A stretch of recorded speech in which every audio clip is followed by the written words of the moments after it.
Hi guys, welcome to this new video tutorial. In this video, I will show you how you could fix a hard disk which is not showing on plugged to your computer. Here I have an extra hard disk which is not showing in my PC shortcut. To solve this problem, go to your search bar and type disk management or disk mgmt, and here you will see create and format hard disk partition. You want to click on it to open. This little window will appear. Make sure to locate the correct hard disk. So here the disk C is functioning and Kingston disk is also functioning, and they're both in blue.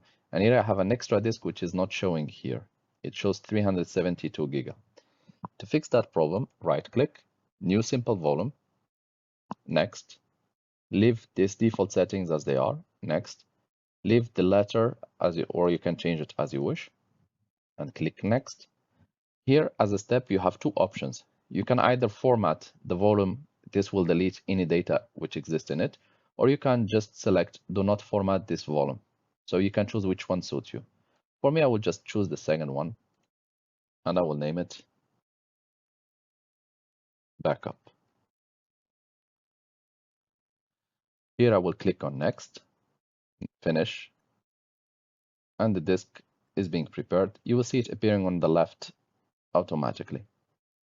And here I have my hard disk named backup with the letter D. And here it's functioning. So you had two options, either choose to format or not based on what you need. I will open the hard disk and it's fully accessible. Thank you guys for watching and talk to you soon in a new video tutorial.